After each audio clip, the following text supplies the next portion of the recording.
या आंदोलनामध्ये सहभागी झालेल्या महिलांच्या देखील प्रतिक्रिया आपल्या समोर आलेल्या आहेत। आपण त्या देखील जाणून घेऊया। आमची शेती जाते, आमची शेती जाऊ देणार नाही। आम्हाला पैसा त्यांचा नको। आमची मुलं बाळ काय खाणार आणि ह्या वयात आम्ही कुठे जाणार? ती एक जातीला कुठेतरी पैसे मिळवा, आम्ही कुठे जायचं आणि आम्ही काय खायचं हे आम्हाला सरकारने सांगावं। का सरकार सांगित नाही ते बघायचं। कशाबद्दल आमची रान काढून घेतात? तुम्हाला पैसे देतो म्हणतात की नको, आम्हाला पैसे नको, पैसे नको आम्हाला। आमची काकरी राहिली पाहिजे, आम्हाला पैसा नको। आमचं रान जाते आणि आता आम्ही काय रोजगार करूनच खाणार नका आणि ते पण आमचं जायचं म्हटलं आम्ही जायचं कुठं? आम्हाला पैशाची काय गरज नाही, हाय ते आम्हाला रान पाहिजे। किती जाते तुमचं शेत? आमचं रान माप 2 एकर जातंय। आमची जमीन आम्ही देणार नाही। आमचं रक्त जरी तिथं पडलं तरी चालेल, तर आमची जमीन आम्ही देणार नाही। आमची जमीन देऊन आमच्या पोराबाळांनी काय खायचं? मुलाबाळाने आमच्या नातुंडाने काय खायचं? आमच्या सासू सासऱ्यांनी एवढं मिळवून ठेवलेलं आहे, आम्ही अजिबात देणार नाही। आम्हाला पैशाची काय गरज नाही, आम्ही अजिबात जमीन देणार नाही। तर 150 एकर ही आता शक्ती महापीठाला जाणार आहे, त्यात आमची घरं सुद्धा आहेत, पुराखाली पूर्णच जाणार आहेत। उरलेले तरी लोकांनी आता गावातील थोडी लोक राहत्यात, रस्ता करू देणार नाही, आडवा पडणार रस्त्याच्या।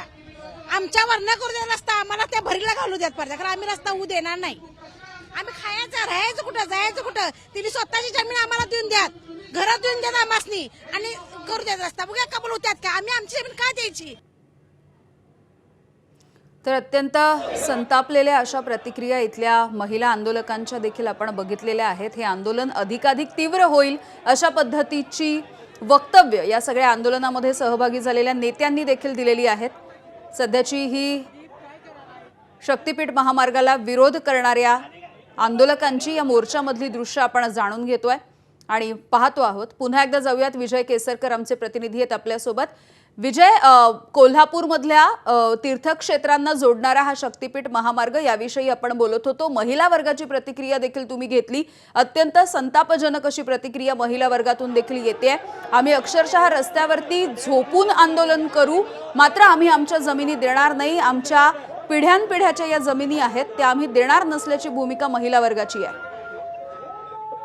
अगदी बरोबर आहे, कारण या पिढीला जी काळजी आहे ती येणाऱ्या पुढच्या पिढीची काळजी आहे। कारण जर या ठिकाणी ही सुपीक जमीन ज्या बागायत शेती आहे, पाणीदार जिल्हा म्हणून कोल्हापूरला ओळखलं जातं आणि अशा वेळी या जिल्ह्यामधून आपण बघितलं तर एक आपला कोल्हापूर जो रत्नागिरी नागपूर रोड आहे तो महामार्ग या जिल्ह्यातून जातो।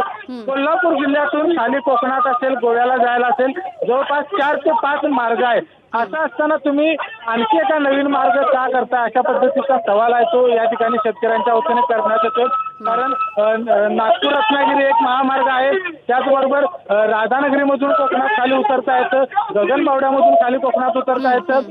अशा वेळी तुम्ही पुन्हा एकदा नवीन हा महामार्ग कशासाठी, अशा पद्धतीची भूमिका आहे ती घेतलेली आहे। कारण काही ठिकाणी हे दोन्ही महामार्गाचे पॅरेलल म्हणजे 1-2 किलोमीटरचं अंतर आहे, ते काही ठिकाणी या ठिकाणी या मोर्चाच्या दरम्यान या संदर्भातलं रेखांकन पहिल्यांदा मुख्यमंत्री देवेंद्र फडणवीस यांनी देखील हे मान्य केलं की सुरुवातीच्या रेखांकनाचे काहीच चुकलेलं होतं, ते आता बदललेलं आहे, मुख्यमंत्र्यांनी मान्य केलं होतं।